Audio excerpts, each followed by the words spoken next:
하나님 아버지 감사합니다. 수련회 하나님께서 예비하신 수련회라 믿고 저희를 사랑하셔서 준비하신 수련회라 믿습니다. 주께서 전하고자 하는 말씀들이 오늘 종의 입을 통하여 전해질 때에 우리 사랑하는 청년들의 마음 가운데, 인생 가운데 무엇 하나라도 하나님께 한 걸음 더 가까이로 인도하는 그 발걸음으로 이어지게 하여 주시옵소서. 감사합니다. 예수님 이름으로 간절히 기도합니다. 우리 자리에 앉으시겠습니다.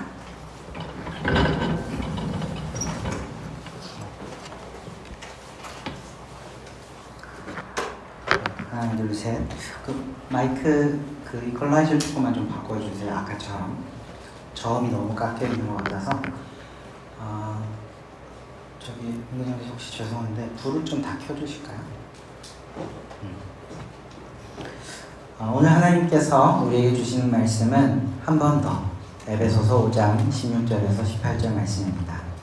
중요한 말씀이니만큼 우리가 한 번 봉독했으나 한 번 더 마음에 새기는 마음으로 한 번 더 봉독했으면 좋겠습니다.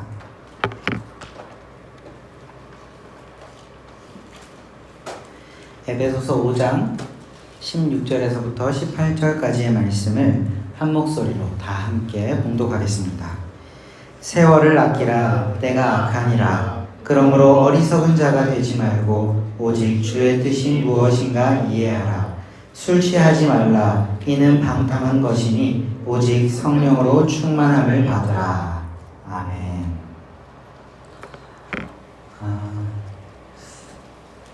오늘은 우리 주일 예배보다는 말씀이 조금 깁니다. 그러니 편한 자세로 중간에 좀 목마르시면 물도 좀 마시고 졸리시면 뒤에 좀 서셔도 되니까 조금 편한 마음으로, 편한 자세로, 그러나 마음은 엄중하게 함께 좀 하나님 말씀에 집중하고 들었으면 좋겠습니다. 저 이번 수련회의 주제를 이제 세월을 아끼라 라고 정했는데, 본문은 사실 오래전부터 좀 주신 감동이 있었습니다. 그때가 언제냐면 24년도 저희 2월 달이었나요? 혹시 그 수련회 기억나세요? 21세기 영적 전쟁이라는 제목으로 우리가 수련회를 했었던 적이 있는데, 그때 수련회 말씀을 준비하면서 청년들에게 21세기에 영적 전쟁이 있다면 이런 걸 거야. 그러니 청년들에게 하나님께서 사랑하는 자녀들에게 이런 싸움을 싸우면서 살아야 해. 이게 싸움이라는 걸 알아야 돼. 라는 걸 가르쳐주길 원하셔서 그 말씀을 준비했었습니다. 그런데 그거랑 시리즈로 그 다음에 전할 말씀들에 대해서 감동을 주셨는데, 그게 오늘 말씀이었습니다. 그런데 이게 어떻게 그 다음 수련회 때 또 주시고자 하시는 말씀들이 있어서 전하고, 그 다음 수련회 때 또 감동이 있어서 전하고 하다 보니 이게 밀려서 지금까지 왔는데, 아마 이때와 시기에 대한 건 하나님께 있으니 하나님께서 이 시기에 이 말씀을 여러분들에게 주시는 이유가 있을 줄 믿습니다. 오늘 말씀을 이렇게 좀 읽어보면요, 아마 술 취하지 말라는 이 이야기 때문에, 요 구절 때문에 아마 청년들에게 더 익숙할 겁니다, 사실. 왜냐하면, 여러분 한번 질문해 볼게요. 여러분들 대답하지 마세요. 음주하십니까? 네, 여러분 음주가 죄입니까? 하나님이 음주를 하지 말라고 하셨습니까? 아니면 괜찮다고 하셨습니까? 내가 하는 거에 기반하지 말고 한번 생각해 보면 좋겠습니다. 하나님께서 만약에 음주를 하지 말라고 말씀하셨다고 내가 믿고 이해하는데 음주를 한다면 그건 불신앙입니다. 그건 심각해지는 겁니다, 문제가. 그런데 그게 아니라면 좀 여유가 있겠죠. 그런데 여러분, 그래서 묻는 겁니다. 여러분, 음주를 하나님께서 하지 말라고 하셨습니까? 술을 마시는 건 죄입니까? 한번 고민해 보셨으면 좋겠습니다. 근데 이 이슈 때문에 이 본문이 우리한테 유명하더라라는 얘기입니다. 잠깐 무거워져 분위기가. 근데 결론부터 말씀드리자면, 성경에 보면은 이렇게 술 취하지 말라라고 하는 금주를 이렇게 명령하는 규범들도, 말씀들도 있지만, 저기 바울이 디모데에게 이제 목회 후보자거든요. 목회 후보니까 오늘날로 치면 바울은 위임 목사님 같은 포지션이고, 디모데는 이지한 전도사님 같은 포지션입니다. 그 목사님이 이제 후배 목회자에게 너 목회할 때 이런 거 좀 조심하고 이런 건 이런 식으로 하면서 목회하는 게 좋아라고 이렇게 가르쳐 주시는 장면이거든요. 그런 서신에서 이제 하는 얘기가 바울이 디모데에게 하는 말이 그런 게 있습니다. 네가 위장이 약한 걸 내가 알고 있다. 사역할 때 건강 잘 챙겨야 된다. 그러니까 위장이 약한 걸 알고 있으니까 음식 먹을 때 포도주를 한 잔씩 곁들여서 좀 해라. 그러니 위장의 건강에 도움이 될 거다. 라고 이야기를 하거든요. 물론 맥락과 상황을 좀 보긴 해야겠지만 술 자체를 금지하는 건 아니라는 겁니다. 성경이. 그래서 고민이 되는 거죠. 그러면 어떻게 보면 이 술 이슈에 대해서는 좀 상황윤리 같은 부분도 있는데 술을 우리가 어떻게 좀 규정을 해야 될까? 그래서 이번 세련회를 준비할 때 우리 청년들에게 이 기준을 좀 세워주고 싶었습니다. 처음에는 술 이슈가 워낙 우리 청년들 사이에서 이슈이니 만약에 그리고 아마 마시는 청년들도 좀 있을 거고 철저하게 금하는 청년들도 있을 건데 마시는 청년들이 만약에 이게 하나님의 뜻이라고 생각하는데 마시고 있으면 그거는 정말 심각한 문제거든요. 그거는 이게 소화가 돼서 괜찮은 건 또 문제가 안 되지만 그게 뜻이라고 생각하는데 마시면 그거는 아까 말씀드린 대로 불신앙이지 않습니까? 이 기준을 좀 정리하고 정돈해드리려고 이 말씀을 다 꺼내들었습니다. 근데 역시나 하나님께서 주시는 감동은 그 24년도에 주셨던 그 감동이 여전히 그 자녀처럼 저도 신기한 체험이었는데 그게 기억이 나더라고요. 주시는 감동이 그거였습니다. 이 말씀의 핵심은 술이 아니다 라는 거였습니다. 내가 이 말씀을 통해서 우리 청년들에게 진짜 하고 싶은 이야기는 술을 마시지 말라는 게 아니라 술 마셔도 된다 안 된다의 문제가 아니라 세월을 아끼라고 하는 이야기를 꼭 전하고 싶은 거다. 종아, 그거를 전해야 된다 라는 마음을 주셔서 이 말씀을 준비했습니다. 그러니 기대와 조금 다를지언정 이 말씀 속에 주신 하나님의 감동들 차근차근 한번 잘 따라가 보면 좋겠습니다. 본격적으로 본문을 좀 보려고 하는데요. 준영 형제 혹시 제가 아까 그 헬라어로 본문 보내드렸던 거 있으면 한번 좀 띄워봐 주시겠습니까? 네. 요게 세월을 아끼라라고 하는 본문의 그 원문입니다. 엑사고라주메노이 톤 카이론. 뭐 목적격, 소유격 뭐 이런 거 지금 분석할 일은 아니니까 한번 읽어봐 주시면 좋겠습니다. 한번 따라서 읽어볼까요? 헬라어로 여러분 목소리로 시작.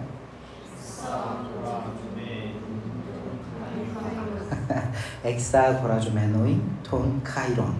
바울이 엑소고라주메노이 톤 카이론 이렇게 여러분 권면하고 있는 겁니다. 이 본문을 좀 깊이 살펴보려고 합니다. 그 세 절을 읽었습니다. 16절부터 18절까지 말씀을 읽었는데 이 본문에서 핵심 구절이 바로 이겁니다. 세월을 아끼라. 여기서 세월과 아끼다라는 말이 나오는데 이 두 단어의 각각 헬라어의 의미를 좀 원문의 의미를 조금 살펴보고자 합니다. 우리가 생각하기에 그냥 세월을 아끼라라고 하면은 우리가 직관적으로 받아들여지는 의미가 있는데 그것보다 깊은 의미가 있어서 원문에서 좀 보려고 합니다. 세월로 번역된 단어는 지금 카이론인데 저게 목적격인가 소유격인가 긴가민가 한데요. 어쨌든 원형은 카이로스라는 단어입니다.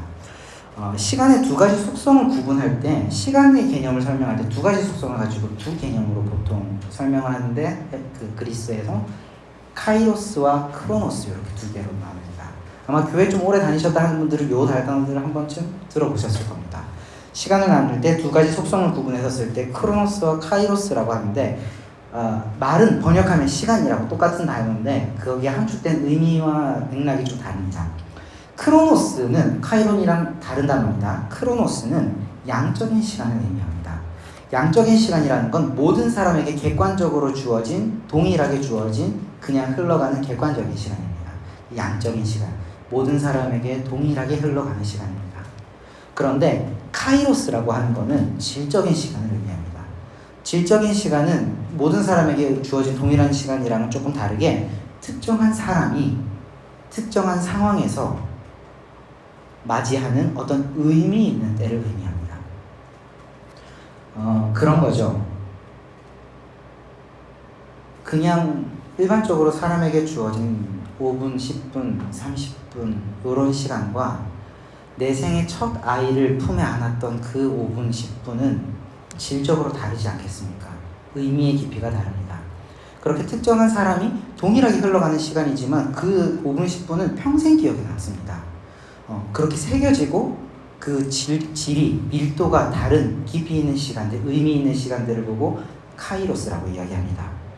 그런데 성경에서는 특히 이 카이로스라는 단어를 하나님께서 인간의 삶 속에 찾아오시는 순간, 혹은 인간이 그 찾아오시는 순간 속에서 하나님을 느꼈던 순간들, 그런 순간들을 카이로스라고 이야기합니다. 카이로스를 그런 맥락의 용례로 사용합니다. 그러니까 그 하나님을 만났던 15분 30분이 다른 15분 30분과는 비교가 할 수 없을 만큼 질적으로 밀도 있는 시간이고, 그건 인생을 바꿀 수 있는 시간이고, 그거는 평생의 기억에 남는 시간이라는 거죠. 그런 질적인 시간 개념입니다. 그래서 하나님께서 인간의 삶 속에 찾아오시는 순간, 하나님께서 주시는 결정적인 기회나 특정한 타이밍을 표현할 때 성경은 이 카이로스라는 단어를 씁니다. 오늘 세월을 아끼라라고 할 때 이 세월이라는 단어가 카이로스입니다. 세월을 아끼라, 카이로스를 아껴라는 거죠. 그리고 아끼다라는 단어는 엑사 고라조메노이, 이거는 뭐냐면 본래 상업적인 용어입니다. 어떤 거냐면 시장에서 어떤 귀한 물건을 찾았을 때 대가를 주고 그거를 구매한다라는 의미를 가지고 있습니다. 대가를 주고 그거를 구매한다, 산다. 그냥 공짜로 얻는다, 취한다가 아니라 대가를 지불하고 내가 그거를 찾아서 얻는 것. 이거를 엑사 고라조메노이라고 하는 겁니다. 아끼다라는 단어의 의미가 이렇습니다. 헬라어로 읽으니 그 깊이가 달라지죠. 하지만 뭐 그렇다고 다 헬라어로 읽으라는 건 아닙니다. 이런 게 있고 번역이 잘 된 것들도 있습니다. 어쨌든 그러므로 이 세월을 아끼라는 바울의 권면은 단순히 시간을 효율적으로 사용하거나 낭비하지 말라는 그 정도 말에 그치는 게 아니라는 걸 지금 이야기하고 싶은 겁니다. 하나님께서 찾아오시는 시간, 하나님이 하나님을 느낄 수 있는 시간을 카이로스라고 하는데, 그 카이로스를 여러분 대가를 지불하고서라도 여러분 손에 넣으십시오 라고 하는 권면인 겁니다. 바울의. 가령 복음서를 읽어보면 아주 예가 나오죠. 예수님을 만난 사람들은 하나같이 인생이 달라졌습니다. 평생을 이게 적절한 비유일지는 모르겠지만 바울이 가말리엘이라고 하는 그 시대 최고의 스승에게 평생을 배웠습니다. 그러나 성경을 평생을 배웠으나 결국 예수님을 박해하는 인생을 살고 있었던 겁니다. 그러니까 양이 중요한 게 아닙니다. 그런데 예수님을 만난 사람들은 하루에 스치는 15분 만났고 30분 만났고 조금 길어봤자 1시간, 2시간 설교 들었을 겁니다. 그런데 그 한 번의 만남이 인생을 바꿔놓습니다.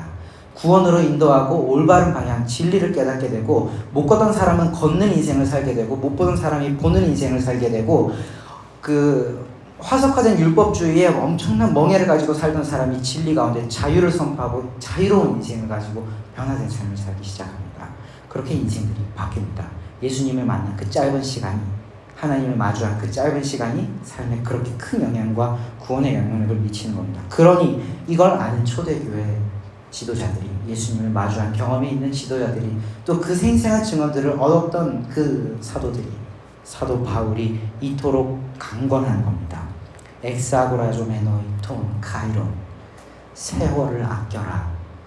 카이로스, 하나님을 느끼는 그 순간을 무슨 대가를 지불하고서라도 쟁취해라 라고 권면하는 겁니다. 하나님을 만나는 시간을 반드시 사수하라는 겁니다. 이것이 오늘 말씀의 핵심입니다. 오늘 본문의 핵심입니다. 이걸 기억해야 됩니다. 사실 지금부터 뒤 이어지는 것들은 부연 설명입니다. 그리고 적용들이고, 이게 여기에 뿌리를 내리면 됩니다. 혹시 나중에 다 기억이 안 나더라도 이거는 기억하셔야 된다. 여기서 시작된다는 거죠.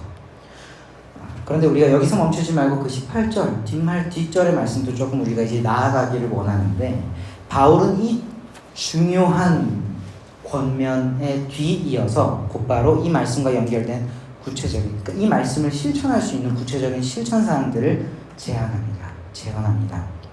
그런데 이 제언은 그냥 막연하게 여러분들에게 그냥 툭 던지는 진공 상태에서 갑자기 툭 튀어나온 그런 제언은 아니고, 당시 에베소서지 않습니까? 당시 에베소 교회가 처해 있던 상황을 염두에 둔 겁니다. 이 사람들이 처해 있던 상황이 어떤 거냐면, 하나님을 만난 순간이 아님에도 불구하고 그걸 하나님을 만난 순간이라고 착각하던 사람들이 있었습니다. 바울 보기에 그거 하나님 만난 거 아닌데? 넌 근데 그걸 왜 하나님 만난 거라고 지금 생각하고 있는 거지? 이런 거죠. 이런 상황들입니다. 어떤 상황이었냐면, 당시 에베소라는 도시에는 우상 숭배와 여러 가지 신적 제의가 성행했습니다. 여기에 제가 알기로 그 아르테미스 신전, 그 그리스 로마 신화에 나오는 그 신전이 있었고, 그런 이 우상적이고 미신적인 그 문화가 팽배하지 않겠습니까?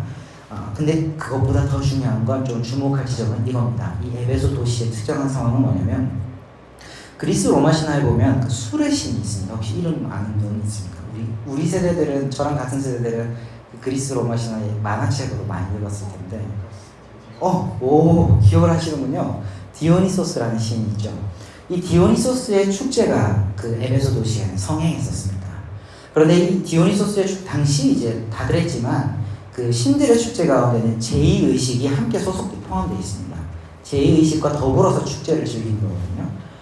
이 디오니소스의 축제와 그 제의에서는 어떤 경향들이 있었냐면, 술에 취해서 이성을 잃고 자기 통제성을 잃어버리는 증상과 현상들을 마치 영적인 체험으로 인식하는 그런 경향성들이 있었습니다.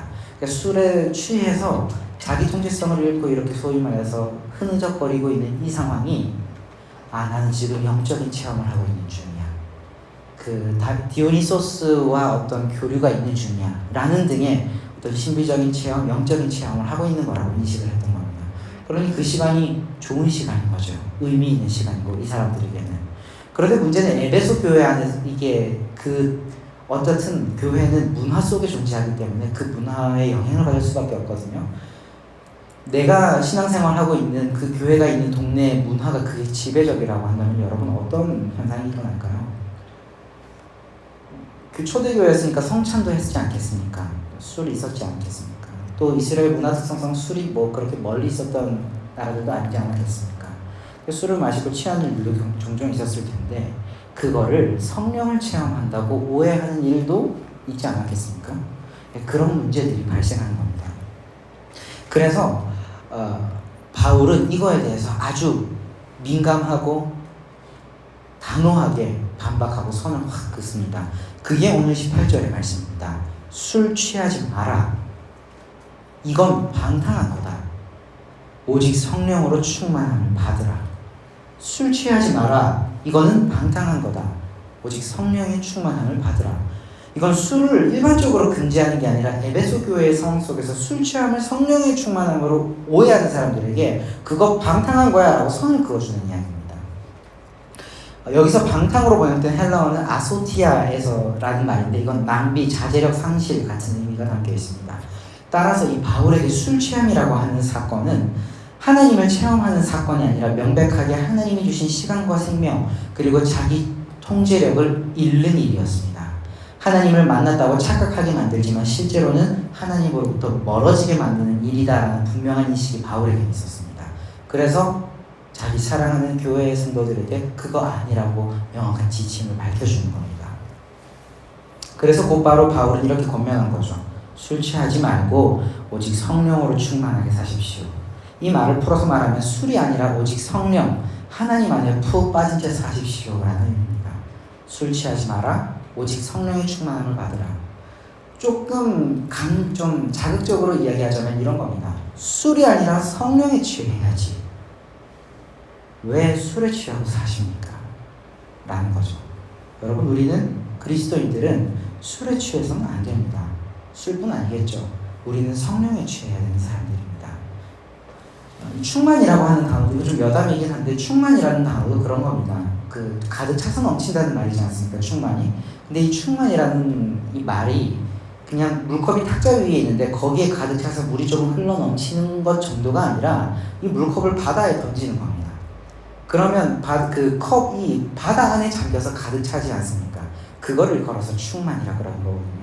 성령의 충만함을 받는다는 건 내 안에 성령이 계속 공급돼서 조금 찔끔찔끔 흘러나가는 정도가 아니라 내가 그냥 성령 안에 흠뻑 빠져서 그냥 거기서 허우적대면서 살아가는 그 정도의 깊이 연결되어 있음, 깊이 빠져 있음을 의미하는 거죠. 바울은 그 성령의 충만함을 받아 살아라고 이야기를 하고 있는 겁니다. 이 말씀을 여기까지 이렇게 살펴보면, 그렇다면 중요한 건, 이 말씀 속에서 중요한 건 사실 술을 마시는가 마시지 않는가에 있지는 않을 겁니다. 그 자체가 중요한 강조점은 아닐 겁니다. 더 근본적인 질문이 남죠.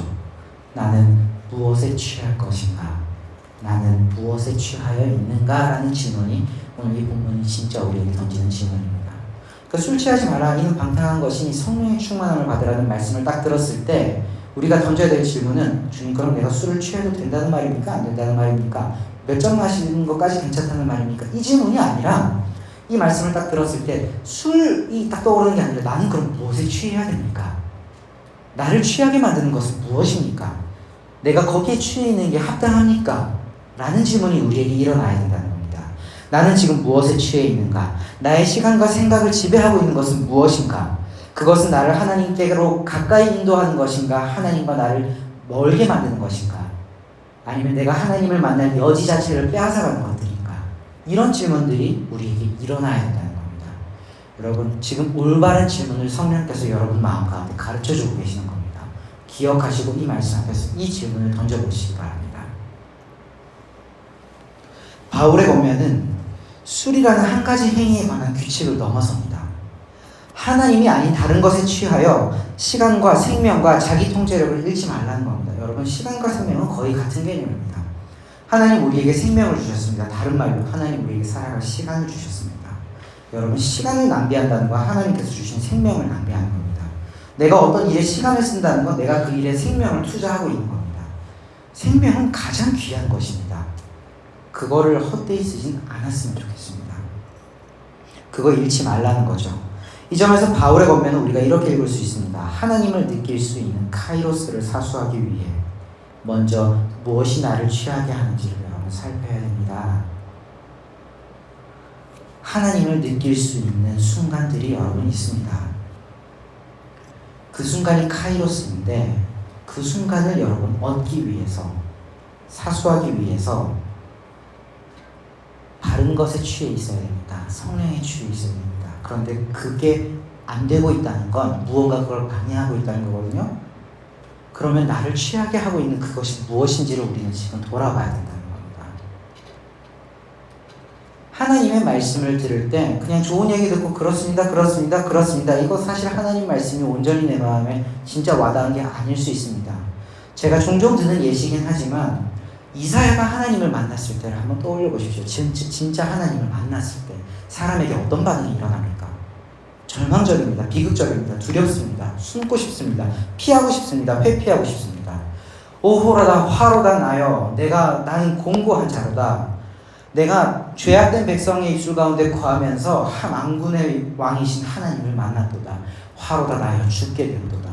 야, 나 하나님 만나다 큰일 났다. 내 안에 죄가 다 드러나겠다. 아, 이거 불편한데? 아, 이거 나 이제 어떡하지? 불안한데? 나 이제 죽겠는데? 내 인생 끝났는데? 라는 두려움이 엄습한다는 겁니다. 진리이신 하나님의 말씀에 비친 나를 비추면 내 안에 올바르지 못했던 것들이 다 드러나니까 부끄럽고 수치스럽고 두려운 겁니다. 불편합니다. 하나님의 말씀이 선포될 때 불편한 게 맞습니다. 여러분, 오늘 여러분들을 취하게 하는 게 무엇입니까? 라고 했을 때 그거에 취하면 안 됩니다 라고 말했을 때 그거 여러분 불편하게 받아들여야 정상입니다. 그거 안 불편한 거는 회피하고 있는 거일 가능성이 큽니다. 그러니 오늘 하나님의 말씀 앞에 정직하게 섰으면 좋겠습니다. 나를 취하게 하고 있는 것이 무엇입니까? 만약 그게 발견된다면 여러분 그거 포기할 수 있겠습니까? 에베소 교회 성도들은 이러한 상황 속에서 바울의 권면, 이 바울의 찔리는 말들을 하나님의 음성이라고 믿고 순종했습니다. 그들은 술 취하기에 대해서 경계했을 겁니다. 달리 말하면 하나님을 느낄 수 있는 시간을 사수하기 위해서 그들이 치른 대가는 아까 그 엑사고모 그 고라조메노이라는 게 대가를 지불하고 취하는 거라고 하지 않았습니까? 이 에베소 교인들이 카이오스를 쟁취하기 위해서 사수하기 위해서 지불한 대가는 술 취함을 포기한 거였습니다. 술의 유흥을 포기한 거였습니다. 당대 문화에 참여하기를 포기한 겁니다. 그 도시 사람들 다 그거 합니다. 근데 그 축제 기간에 그냥 집에 있는 겁니다. 그거 사회적으로도 많이 관계를 잃는 일일 거고 그런 어떤 희생들이 있지 않았겠습니까? 그 대가를 치르고 하나님을 느낄 수 있는 시간, 하나님을 만나는 시간, 하나님 앞에서 깨어있는 시간을 선택한 겁니다. 불편한 선택을 한 거죠. 그게 회개입니다. 쉽지 않았겠지만 그 길을 걷는 사람들이 바로 그리스도인입니다. 자기 십자가를 지고 예수님 뒤를 따르는 사람들입니다. 자기 십자가를 지고 걷는 신앙의 여정은 이런 겁니다. 그런데 이제 이게 저기 먼 2000년 지구 반대편에서만 있었던 일이 아닌 걸 지금 좀 얘기를 하고 싶습니다. 어떤 거냐면 저기 외국 교회들 중에는 특히 독일이나 이런 데 가보면 술에 대해서 그렇게 강박적으로 그렇게 금지하지는 않습니다. 근데 유독 한국 교회가 금주 규범에 대해서는 대단히 강력한 종교적 규범으로 제시를 하고 있거든요. 그 배경들이 조금 있어서 얘기를 하고 싶은 건데, 에베소 교회의 성도들이 택했던, 순종했던, 그리고 오늘 본문을 통해서 이걸 근거로 어쨌든 세워진 그 금주 규범들이 있는데, 그 금주 규범은 우리가 살아가는 한국 교회 전통 안에서도 뿌리 깊게 자리 잡고 있습니다. 한국 교회는 오래전부터 이 금주 전통을 종교적 규범으로 전통적으로 지켜왔습니다. 그런데 이 금주 전통, 금주 규범이 한국 교회 안에서 뿌리 내리게 된 배경 중에 하나가 뭐냐면, 초기 선교사, 한국에 들어왔던 서양 선교사들에 의해서 기독교가 포교되지 않았습니까? 한국에 들어왔던 그 초기 선교사들에 비춰진 한국 사회의 모습이 그 배경이었습니다. 여러 배경 중에 하나가 어떤 거였냐면, 당시 기록들이 있는데, 요 기록들이 좀 한국교회 금주 전통에 대해서 좀 자세하게 알고 싶은 분들은 오늘 말씀을 준비하면서 참고했던 논문이 하나 있어서 출력해왔습니다. 혹시 필요하신 분들은 수련회 기간 동안 제가 빌려드릴 테니까 연락하고 저한테 말씀해 주시면 연락하고 제가 반납해 주시면 좋겠습니다. 하여튼 궁금하신 분들은 물어보시고요. 비춰진 모습들, 그 사료들을 이렇게 조금 보면 당시 초기 선교사들의 눈에 비춰진 조선사회의 모습은 도박과 음주에 중독돼 있던 사회였습니다. 거의 길거리에서 매일 술을 팔고 있었고, 주막마다 술을 팔고 있었고, 사람들은 거기를 거의 매일 드나들듯이 다녔다고 합니다. 그리고 이로 인해서 길거리의 싸움이 그치지 않았다고 하고, 그거로 인한 부수적인 사회적 폐해들이 많이 있었다라고 기록하고 있습니다. 아편만 안 하지, 몸에 해롭고 사회에 해로운 건 다 했다고 그렇게 자극적으로 기록을 해놨습니다. 그 정도였던 거죠. 한국 사회의 초기 선교사들의 눈에 비춰진 민중의 삶이다. 초기 선교사들은 음주가 개인의 삶과 공동체를 무너뜨리는 그런 현실을 목격했던 겁니다. 이런 문화 속에서는 사실 하나님의 사랑도 예수님의 가르침도 제대로 전하는 데 한계가 있었을 겁니다. 그래서 선교사들은 이 음주 문제를 가장 먼저 해결해야겠다라고 판단을 했고, 복음 전파와 문명 개화의 한 방편으로서 금주 규범을 강조하기 시작했습니다. 그게 이어져서 그 외에도 이제 의학적인 근거들이랑 그런 성서적인 것들이랑 신학적인 근거들이 추가로 강화되긴 했지만, 어쨌든 그걸 기점으로 이어져서 지금까지 한국 교회는 금주 규범이 하나님의 뜻으로서 우리에게 종교적인 규범으로서 우리에게 작용하고 있다라는 겁니다. 그런데 그냥 이 역사를 그냥 이야기한 건 아니고, 우리가 놓치지 않았으면 하는, 이 역사 속에서 우리가 얻었으면 하는 교훈이 중요한 사실이 하나 있습니다. 한국 교회의 금주 규범이 형성된 근본적인 이유가 술 자체를 악한 물질로 봤기 때문이 아니라는 겁니다. 어떤 거냐면, 술이 사람의 삶을 무너뜨리고 하나님께서 주신 생명과 시간을 낭비하게 하며 하나님을 만나는 일을, 그래서 선교사들이 말씀을 전하고 하나님의 뜻대로 살아가기를 이렇게 권하고 선포할 때 그거에 대한 실천으로 이렇게 쫙쫙 말씀이 또 이어지고 신앙공동체의 교제들이 그렇게 삶으로 이어져야 되는데, 그런 것들을 술이 다 막고 방해하고 있었다라는 겁니다. 그래서 금지하자 하기 시작했다라는 겁니다. 하나님을 만나는 일을, 하나님을 느끼는 순간을 가로막고 방해하고 있었기 때문에 술을 금지했다라는 거죠. 한국교회 금주 전통이 자리 잡은 배경, 근본적인 이유가 그겁니다. 이 점에서 성경의 증언과 한국교회의 전통은 하나의 공통된 메시지를 전하고 있습니다. 우리 인생에서 만약 무언가가 하나님 만나는 일을 방해한다면 그것을 포기해야 한다라는 겁니다. 그 공통된 정신과 메시지를 성서의 증언과 한국교회의 전통이 동일하게 이야기하고 있습니다. 여담이지만 지금 제가 말하는 하나님 만나는 일, 하나님을 체험하는 순간, 하나님을 느끼는 순간, 느끼는 사건, 이거 다 같은 의미로 쓰는 말입니다. 카이로스입니다. 그게 다. 이 시간을 방해하는 것이 술이라면 금주를 해야 할 것이고요. 이 시간을 방해하는 것이 다른 것이라면 그건 역시 포기할 준비가 되어 있어야 됩니다. 결론적으로 우리가 계승해야 할 규범은 금주라고 하는 형식만은 아니라는 겁니다. 하나님을 만나는 일을 위해서라면 나를 취하게 하는 것이 무엇이든 그것을 기꺼이 포기하겠다는 그 순종과 결단의 정신을 우리는 한국교회 전통 속에서, 성서의 정신 속에서 계승해야 된다는 거죠. 여기까지가 오늘 본문과 우리 한국교회가 가지고 있는 소중한 전통에 대해서 하나님께서 주시는 메시지들을 좀 나눴습니다. 그러니 이제는 시선을 좀 오늘날 그리고 우리에게로 좀 가지고 와봤으면 좋겠습니다.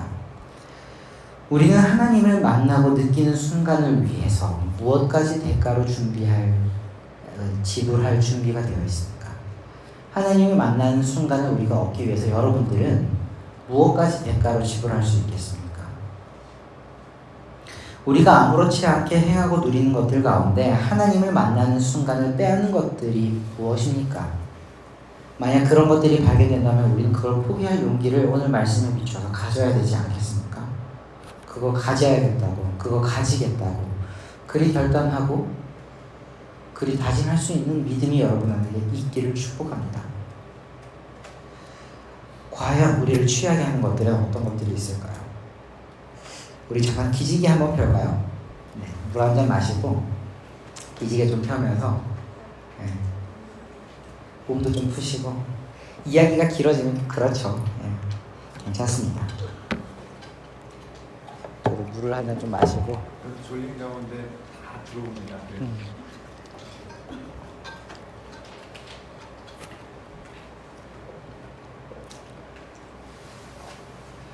다 와갑니다. 과연 우리 시선을 이제 우리에게로 돌려서 취하지 말아라, 하나님 만나는 일을 방해하는 것들에 취하지 말아라 라고 하는 말씀을 거기에 우리가 뿌리를 내리고 시선을 우리에게로 딱 가져와 보겠습니다. 그 렌즈로 우리의 삶을 한번 바라봅시다. 과연 우리를 취하게 하는 것들, 우리 시대에 우리를 취하게 하는 것들은 무엇이 있겠습니까? 아마 다양한 요소가 있을 겁니다. 조금 피상적인 얘긴 하지만 예를 한번 들어보면 성공을 위해서 쉼없이 이어가는 일도 우리를 취하게 하는 요소일 수 있습니다. 그렇죠. 취하는 겁니다. 거기에 매몰된다는 것, 거기에 묶여 살아간다는 것, 또 끊임없이 이어지는 관계와 약속일 수도 있습니다. 일중심적인 사람들, 관계중심적인 사람들, 그게 병리적으로 나타나기까지 가면 그렇게 되는 거죠. 취하는 겁니다. 또 SNS일 수도 있고 영상이나 게임일 수도 있습니다. 이거 같은 경우는 이미 문제 제기가 많이 되고 있죠. 사람마다 처한 상황이 다르기 때문에 그 취하는 대상도 다를 수 있습니다만 하나님을 만나는 시간을 빼앗는 그 대상도 다양할 수 있겠습니다만 구체적인 것들은 조금 있다가 이 말씀 후에 그 예배를 마치지 않고 예배의 일환으로서 여러분 나눔을 가지려고 하는데 그때 여러분 좀 구체적으로 셀별로 좀 이렇게 나누면서 제가 활동지도 조금 가지고 왔거든요. 여러분들이 나눔을 하기에 좀 도움을 받을 수 있게끔 제가 글을 좀 정리를 해왔는데 그걸 참고하면서 좀 정리를 해보셨으면 좋겠습니다. 한번 돌아보면 좋겠죠. 그런데 다만 이번 수련회를 준비하면서 아까 처음에 말씀드렸던 것처럼 하나님께서 우리 공동체 가운데 특별히 또 한 가지 콕 집어서 전하라고 하신 것들이 있어서 한 가지 예로 그거를 좀 소개하려 합니다. 여러분 상황에 더 적절하고 더 맞는 것은 그룹별로 나누시고 지금은 하나님께서 주셨던 감동을 좀 전하겠습니다. 오늘날 청년들에게서 하나님을 만나는 시간을 빼앗는 것, 특별히 하나님께서 우려하고 하나님께서 우려하신다는 표현이 적절할지는 모르겠지만 좀 상징적으로 이야기를 하자면 하나님께서 우려하고 계신 게 있다면 바로 영상입니다. 영상. 좀 더 구체적으로 말하면 쇼폼 컨텐츠입니다. 쇼폼 컨텐츠. 사실 아까 방금 말씀드린 것처럼 쇼폼 컨텐츠에 대한 문제제기는 이미 이제 많이 됐습니다. 근데 제가 좀 놀란 거는 이거에 대한 문제제기가 그 감동으로 왔었을 때는 그 문제제기가 아직 많이 안 됐었거든요. 근데 제가 좀 미뤘던 것 같습니다. 근데 이제 이미 그러고 수년이 지나서 딱 봤는데 그 문제제기가 일어나는 거 보고 하나님이 예언의 말씀을 주신다는 게 이런 거구나 싶습니다. 아직 내가 충분한 정보와 선행 연구가 없음에도 불구하고 감각적으로 먼저 주시는 그 경계할 것들이 있는데 그게 추후에 이렇게 보니까 그게 맞았구나라고 뒤늦게 확인하는 경우들이 있는데 그게 뭐 이런 것들입니다. 근데 우리가 쇼폼 콘텐츠에 대한 문제제기가 단적으로 드러나는 핵심 포인트는 소위 말하는 도파민 중독이죠. 익숙한 말이 됐을 겁니다. 도파민 중독인데 하지만 이 문제는 단순히 우리 뇌에 악영향을 미칠 뿐 아니라 사실 영적인 문제를 야기하기 때문에 그렇게 심각합니다. 어떤 점에서 이게 영적인 문제냐면 이 쇼폼 콘텐츠가 구조적으로 우리 인생에 시간을 빼앗아간다라는 점에서 그렇습니다. 시간을 빼앗아갑니다. 쇼폼 콘텐츠는. 그런데 이거는 지금 제가 이야기하려는 건 단순히 이 쇼폼 콘텐츠를 10분, 20분 봤기 때문에 4시간, 10분, 20분을 빼앗겼다라고 하는 양적인 시간을 빼앗긴다는 그런 이야기가 아닙니다. 양적인 시간을 빼앗긴다고 간단하게 생각할 수 있는데 그거는 저기 서점 가면 그냥 아무거나 책 펼쳐도 자기계발서 펼쳐도 다 나오는 얘기입니다. 시간 아껴야 된다. 그런 맥락 속에서 다 나오는 거죠. 하나님께서 경고하시는 건 쇼폼이 우리의 질적인 시간을 빼앗아간다는 점입니다. 여러분 쇼폼이 뺏어가는 15분은 단순한 15분이 아닙니다. 질적인 시간 15분을 앗아갑니다. 그래서 영적인 문제라고 말하는 겁니다. 크로노스 15분을 뺏어가는 게 아니라 카이로스 15분이 뺏어갑니다. 왜 그렇습니까? 라고 물을 수 있겠죠? 왜 그런 건지 지금 설명을 좀 드리겠습니다. 우리가 하나님을 만나게 되는 시간, 다시 말해서 우리가 하나님을 느끼게 되는 순간이 언제인지를 한번 잘 돌아봐야 됩니다. 여러분 하나님 언제 만나십니까? 여러분 하나님이 느껴지는 순간이 언제입니까? 기독교 영성가들은 그 순간이 어떤 순간이냐고 말하냐면 하나님을 만나는 시간은 하나님을 상상하는 시간이다라고 이야기를 합니다. 하나님을 상상하는 시간에 우리는 하나님을 느낍니다. 영성가들이 말하는 상상은 존재하지 않는 허구를 만들어내는 그런 재질의 상상이 아닙니다. 영적인 상상, 거룩한 상상이라고 하는 건데 이 상상은 나에게 말씀하시는 하나님을 내 마음에 그려보는 것, 그리고 내 삶에 일하시는 하나님을 인지하고 떠올리는 것, 그리고 내 삶에 일어나는 사건과 하나님의 섭리를 연결해서 영적인 의미를 부여하는 순간들, 그런 것들을 일컬어서 하나님을 상상하는 시간이라고 이야기를 합니다. 하나님이 느껴지는 시간은 하나님을 상상하는 시간입니다. 성경의 표현에 따르면 예수를 생각하라고 하죠. 예수님을 생각하는 시간이고 하나님의 말씀을 늘 상고하라고 하죠. 하나님의 말씀을 상고하는 시간이고 하나님의 말씀을 주야로 읊조리라고 하죠. 하나님의 말씀을 묵상하는 시간입니다. 하나님을 상상하는 시간, 하나님의 말씀을 묵상하는 시간, 그 시간에 우리가 하나님을 느낍니다. 우리의 영혼은 그때 하나님을 느낍니다. 그런데 내 하나님을 떠올리고 내 삶의 의미를 돌아보기 위해서 필요한 것이 무엇일까요? 역설적이게도 한가함입니다. 거룩한 한가함이죠. 지루함입니다. 거룩한 지루함입니다. 무료함입니다. 거룩한 무료함일 겁니다. 그런데 치명적인 문제는 이 쇼폼이 우리를 무료할 틈 없이 만든다는 겁니다. 우리를 한가함을 느끼지 못하게끔 만든다는 겁니다. 그래서 질적인 시간을 뺏어간다는 겁니다. 쇼폼에 중독되어 있는 사람들은, 쇼폼에 길들여져 있는 사람들은 그 한가함이라고 하는 걸 느끼지를 못합니다. 왜냐하면 시간 조금 나면 핸드폰 쫙 넘기면서 한가할 틈이 없거든요. 그리고 한가함을 견디지를 못합니다. 지루함을 견디지를 못합니다. 우리 과거에는 물끄러미 창밖을 이렇게 바라보거나 침대에 누워서 멍하니 천장을 바라보면서 그 아른거리는 어떤 그냥 머릿속에서 일어나는 생각들을 곱씹는 일들이 꽤나 많이 있었습니다. 잘 때 핸드폰 안 받지 않습니까? 우리 어릴 때 생각해보면 핸드폰으로 할 게 없으니까요. 그냥 꽂아놓고 자는 겁니다. 그리고 친구 약속 기다릴 때 뭐 했습니까? 그냥 우리 옛날 요즘 거리 같은 데 앉아서 뭐 소통도 원활하지 않으니 몇 시에 어디에서 만나자 해가지고 그냥 거기 앞에 앉아가지고 20분 30분 기다리면서 약속 기다리지 않았습니까? 그러면서 이런 생각도 하고 오늘 무슨 얘기할까도 하고 무슨 일 있었는지도 생각하고 그런 한가함들을 상상 속에서 풀어내는 것들이 익숙한 세대였습니다. 근데 세대가 조금 지나고 나니 이제는 뭐 하고 있죠? 지하철을 타도 사람들 쇼츠 보고 있고 약속 장소 약속을 기다리는 것도 쇼츠 보고 있고 운전석에 앉아서 옆에서 뭐 다 그렇습니다. 우리는 한가할 틈을 상실했습니다. 쇼폼은 그거를 다 뺏어갔습니다. 그런데 아까 말했듯이 그 빼앗긴 시간 속에서 우리는 하나님을 느끼고 체험하거든요.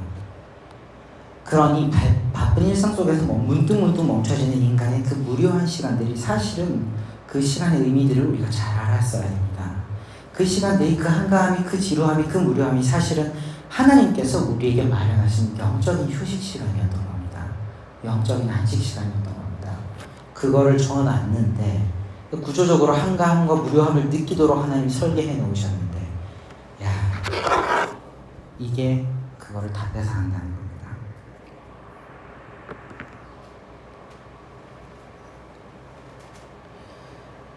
과거 에베소 교회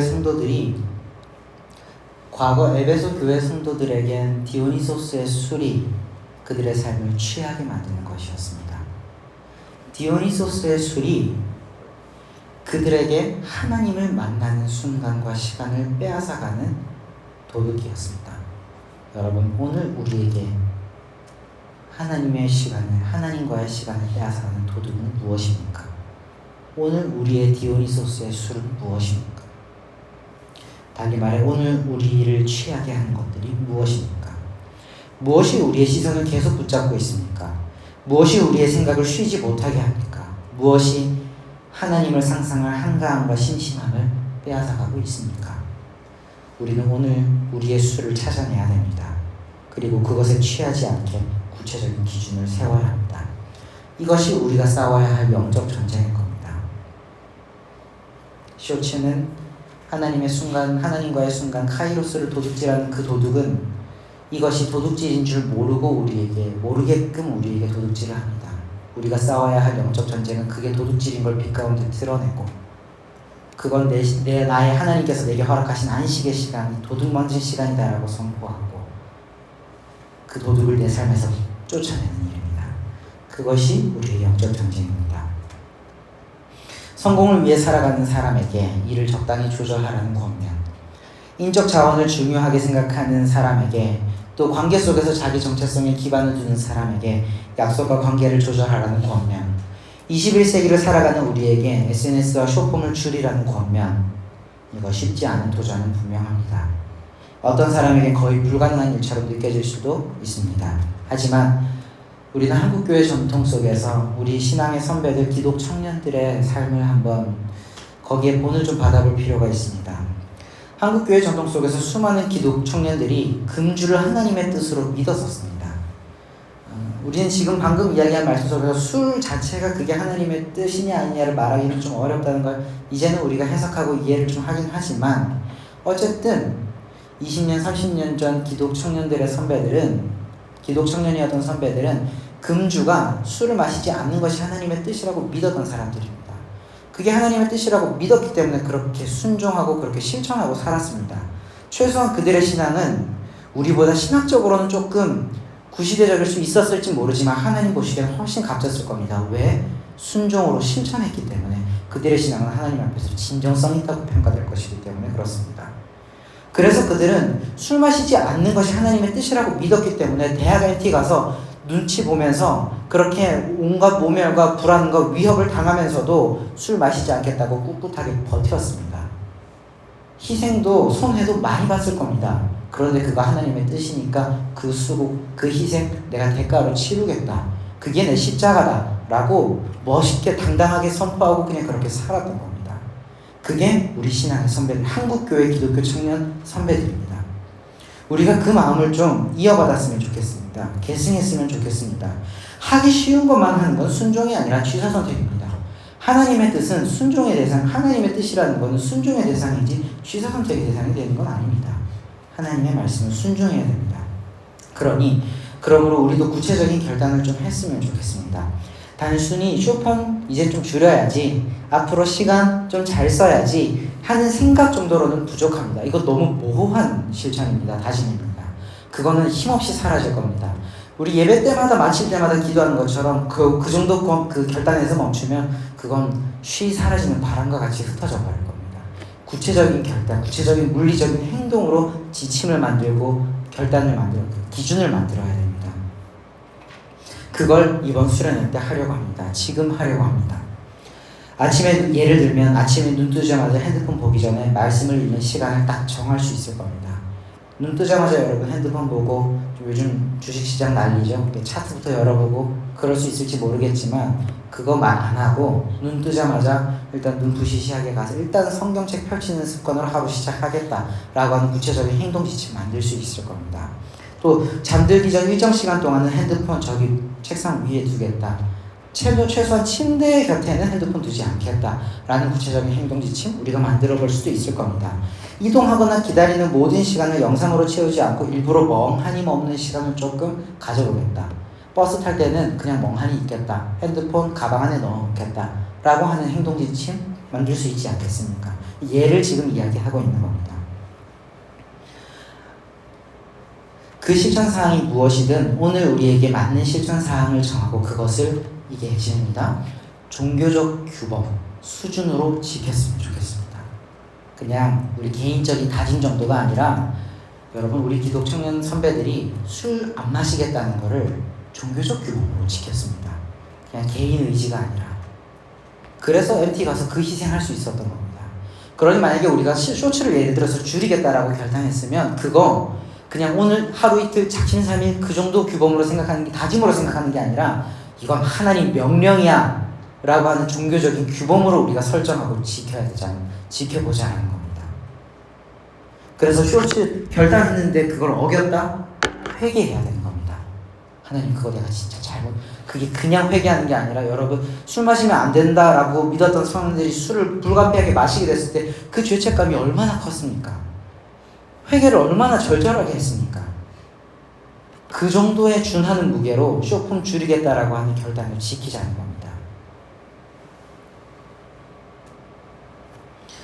우리가 대가를 지불하여 하나님을 느끼는 시간을 사야 합니다. 일정한 일을 포기해야 될 수도 있고 약속을 줄여야 할 수도 있습니다. 휴대전화를 내려놓고 지루함을 견뎌야 할 수도 있습니다. 그러나 그것이 바로 엑사고라주메노이 톤 카이론 세월을 아끼라 라고 하는 하나님의 음성입니다. 잠시 후 청년들끼리 모여서 오늘 말씀을 가지고 토론하고 나눔을 좀 가지려고 합니다. 토론도 좀 있습니다. 여러분끼리 조금 생각을 나누면서 공방도 조금 있을 거고 근데 그러면 그 과정을 통해서 여러분들의 생각과 신앙적인 지침과 기준들을 오늘 말씀에 근거해서 정했으면 좋겠습니다. 정리했으면 좋겠습니다. 그 시간을 통해서 여러분의 상황에서 술에 해당하는 것이 무엇인지를 좀 나눠보고 나를 취하게 하는 게 무엇인지 무엇이 나의 생각과 시간을 빼앗아가는지 무엇이 하나님 만날 그 여백의 시간들을 빼앗아가는지 솔직하게 살펴보고 좀 나눠보셨으면 좋겠습니다. 그리고 그것에 취하지 않기 위한 구체적인 실천 지침도 만들어 보시고요. 그리고 뭐 질문지에 있겠지만 조금 여유가 된다면 과연 우리는 술이라고 하는 그 술 자체에 대해서도 한번 논의해 보시면 좋겠습니다. 음주는 여러분들 아마 또래에서는 또 큰 이슈일 테니 뭐 예를 들면 그런 거죠. 술을 우리가 우리 공동체 차원에서 딱 규범으로 정한다고 한다면 우리 공동체가 합의한다고 한다면 우리 공동체 안에서는 술을 완전히 금지하는 거를 우리의 신앙적 지침으로 삼을까 아니면 일정 부분은 정해진 조건 안에서 허용하는 걸 우리가 받아들일까 이런 것들도 한번 토론해 보시면 좋겠습니다. 근데 만약에 공동체 지침으로 완전히 금지한다 한다면 그거는 정말 철저하게 지켜야겠죠. 하나님 뜻으로서 지켜야겠죠. 허용한다고 한다면 그 기준들을 철저히 지켜야 될 겁니다. 아무쪼록 그런 논의들을 좀 해보시면 좋겠고 그 시간들을 통해서 좀 유익한 시간들이 되셨으면 좋겠습니다. 말씀을 맺겠습니다. 하나님께서 오늘 우리에게 말씀하십니다. 세월을 아껴라. 세월을 아껴라. 이 말씀은 단순히 더 바쁘게 살아라는 뜻이 아닙니다. 모든 시간을 생산적으로 사용하라는 자기개발의 명령도 아닙니다. 하나님께서 우리 삶에 찾아오시는 때를 알아차리고 그 기회를 대가를 치러서라도 붙잡으라는 하나님의 명령입니다. 그러므로 여러분의 시간을 소중히 여기시기를 바랍니다. 특별히 여러분의 무료함을, 여러분의 한가함을, 여러분의 지루함을 정말로 소중히 여기시기 바랍니다. 기뻐하셨으면 좋겠습니다. 살다가 좀 지루합니다. 와, 지루함이 찾아왔다. 하나님 감사합니다. 나에게 지루함을 허락하시는군요. 이 시간이 내가 하나님을 만날 절호의 기회입니다. 이건 내가 무슨 수를 써서라도 지키겠습니다. 핸드폰 저기 던져놓겠습니다. 사람들 연락 잠시 끊어놓겠습니다. 이 지루함 누리겠습니다. 그리 결단하는 여러분 되었으면 좋겠습니다. 이 질적인 시간에 대한 사모하는 마음을 가지셨으면 좋겠습니다. 하나님을 상상하고 느낄 수 있는 여백을 빼앗는 것들이 있다면 기꺼이 거리를 두시기를 바랍니다. 하나님을 만날 수 있는 이 한가함과 심심함을 되찾으셨으면 좋겠습니다. 말씀 읽고 자신의 삶을 돌아보고 의미를 찾고 의미를 생각하고 나에게 말씀하시는 하나님을 떠올릴 수 있는 내 삶에 역사하시는 하나님의 그 손길을 의미를 그 부여할 수 있는 그런 질적인 시간들을 갈망하시고 쟁취하셨으면 좋겠습니다. 하나님을 만나는 시간을 인생에서 가장 가치 있고 우선된 일로 설정하셨으면 좋겠습니다. 그것이 세월을 아끼는 삶입니다. 세월을 아끼는 자들에게 예수님을 만났던 삶이 구원받았던 것과 같은 구원을 하나님께서 허락하실 줄 믿습니다. 기도하겠습니다. 하나님 아버지, 우리의 시간과 생각을 지배하는 오늘의 술이 무엇인지 정직하게 살피게 하여 주십시오. 하나님을 상상하고 느낄 수 있는 한가함과 심심함, 이 내면의 여백을 되찾게 하여 주옵소서. 우리를 취하게 하는 것에 마음을 빼앗기지 않고 오직 성령으로 충만하게 살아가기를 원합니다. 하나님께 취하여 살기를 원합니다. 하나님을 만나는 일을 방해하는 것이라면 그것이 무엇이든 기꺼이 포기할 수 있는 순종의 마음 또한 허락하여 주옵소서. 대가를 치러서라도 하나님께서 우리 삶에 찾아오시는 이 카이로스의 순간들을 붙잡기를 원합니다. 하나님을 만나는 시간을 인생에서 가치 있고 우선된 일로 설정할 수 있는 용기를 더하여 주옵소서. 이 순종과 결단 위에 우리를 다시금 찾아와 주시고 우리를 다시금 만나 주실 나의 하나님 주 예수 그리스도의 이름으로 간절히 기도합니다. 아멘.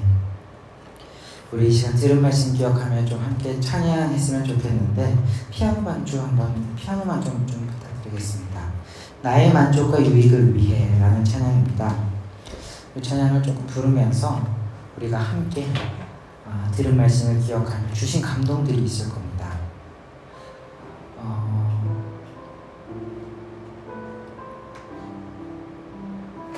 그 기독교 영성가들이 주로 하는 말들 중에 이런 말들이 있습니다.